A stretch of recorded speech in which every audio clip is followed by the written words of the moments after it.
Let's go to Tim Phillips, the president of Americans for Prosperity. Tim, where are you from politically? What's your story? Who are you politically? I'm a free market conservative. Are you one of the people that questions the president's legitimacy as president? No, absolutely not. You're not a birther or anything like that. Look, I tell folks I want to focus on what his policies No, but will do to us. let's clarify that. You're not a birther. Any of those That is correct. And what about Sarah Palin? Because she's out there. Well, I just want to get this because we've got voices out there like Glenn Beck, who's a smart guy, but he knows how to stir things up. And you got Sarah Palin this weekend talking about death panels, and then apparently she's pulled back. Right. Let's try to get some civility about this. What do you want politically out of this health care bill? What would you like to see at the end of the day, as they say, in this health care debate? First and foremost, we don't want a bill that drives cost up. No, I will not have that conversation with you. What do you want? I want to see better choices and more choices for American citizens, not mandates, but tax incentives that reward behavior. How do we do that? How do we get that? And what are we doing to get that? Well, first we can push and expand HSAs. I do think that they are not the be-all, end-all, but they're a good starting point for broadening people's choices and giving them a better opportunity to control their own destiny on the health care front. I also think that we ought to allow people to choose coverage from across state lines. This current system is not good. I mean, it locks you in within your state. Who's got a bill like that? Who's involved in the debate on Capitol Hill that's pushing what you want? Congressman Ryan from Wisconsin has a good bill that's a starting point. Senator DeMint in the Senate, we've looked at his legislation. And we think both of those pieces of legislation are good pieces that are good starting points for discussion. Let's talk about some of the things in the president's bill, and you give me your critique of what you like or dislike about it. These are, I looked at the New York Times today. Whatever you think of the New York Times, they did an analysis. I want your judgment on this. Encourage people, in fact, mandate people when they reach young adulthood to get involved in health insurance. In other words, you can't be waiting around till you're 45 years old and get a disease to say, I think I better buy health insurance.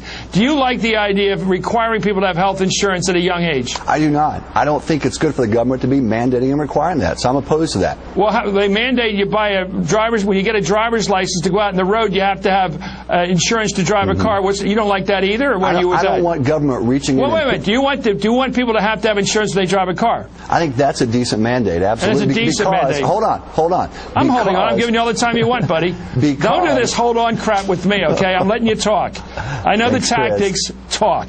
Thanks, Chris. No, just talk. You don't have to say thanks, Chris. Just talk. I want people, when you have health care, that's a choice that impacts yourself. Driver's insurance impacts other drivers you may have accidents with. But when you go to a hospital, just to make the other side of the argument, you go to a hospital and you show up in the ER and you have to, the hospital, which is required to give service to everybody, aren't you putting your costs of your health care on somebody else's insurance if you're not insured?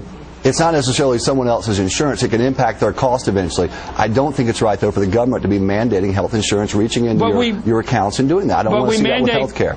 But we mandate hospitals to do ER coverage of everybody when they show up. So we are forcing hospitals to foot the bill, and hospitals put the cost on the people who buy insurance. You know that. They do put the cost on the people who buy insurance, but I don't want to see government reaching in and hitting their pocketbooks and requiring them on the insurance front. I want to encourage them, maybe give tax incentives again to incentivize behavior. I don't think mandates are the way to go on this. Well, how do we get around the problem that there's so many people out there, and this is why we're having this debate, sir. It isn't just so that Barack Obama gets a W next to his name or that the conservatives get an L next to his name. The question that's bothered the American people since Teddy Roosevelt's time is some people have health insurance and some don't.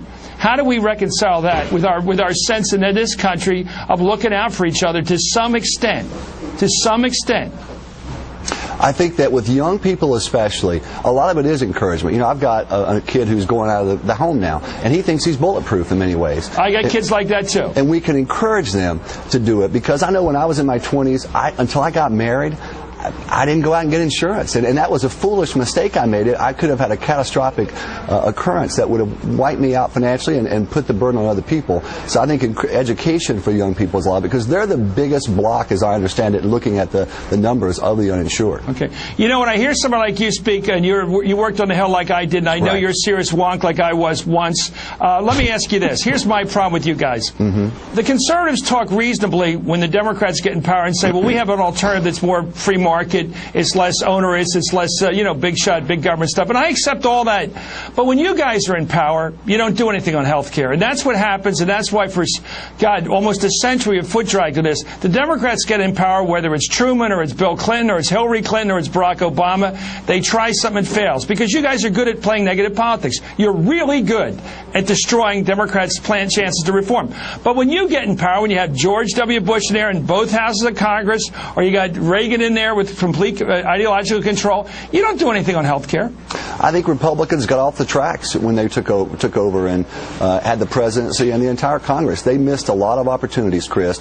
Health care was one of them. Spending was the biggest one they missed. Yeah. They blew it out of the water on spending, and that limits the ability now to take on some of the entitlements and to take on some of the bigger issues because they missed the spending argument so badly during their time in power.